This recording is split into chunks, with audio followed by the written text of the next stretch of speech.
Ginger's secret weapons.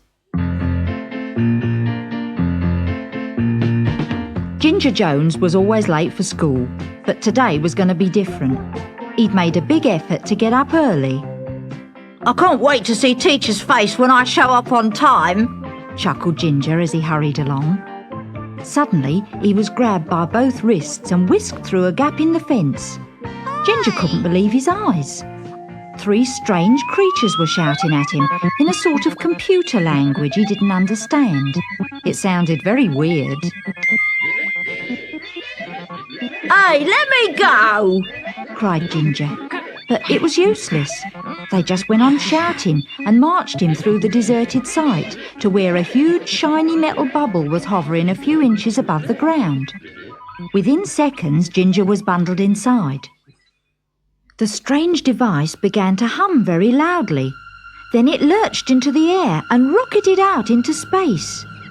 Floating among the stars was a spaceship the size of a city.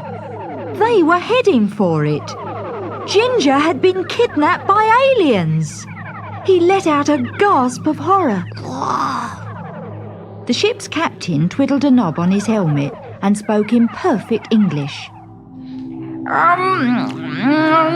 Show me your weapons, Earthling. We want to study the Earth's defenses before we invade. Ginger was petrified. I don't have any weapons, only a school bag. Weapons? What's this then? The captain took the bag and peered through Ginger's magnifying glass.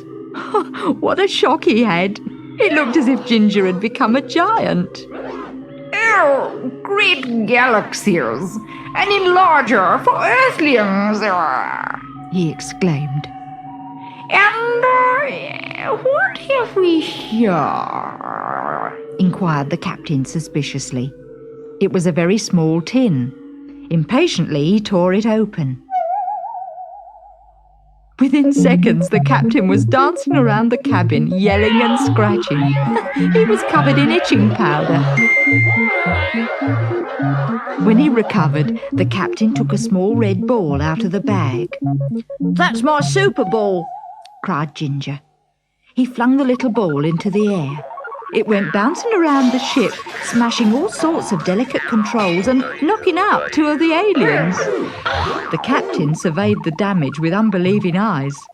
He cleared his throat. That is truly a dangerous weapon. Ginger was beginning to enjoy himself. And now for my very best weapon, he shouted. Holding his nose, he whipped a stink bomb out of his pocket and dropped it onto the floor. The smell was awful. Gas! cried the crew in panic, coughing and spluttering. You're too powerful for us, groaned the captain. There will be no invasion. But is there anything we can do for you, Earthling? Well, I'm late for school now, said Ginger. It starts at 9, you see. Just follow me, said the captain. Get into this time tube, he said to Ginger. I'll set the dials for 10 to 9, Earth time. Farewell, Earthling. There was a loud click, and Ginger began to spin round and round at an alarming speed. He closed his eyes and crossed his fingers.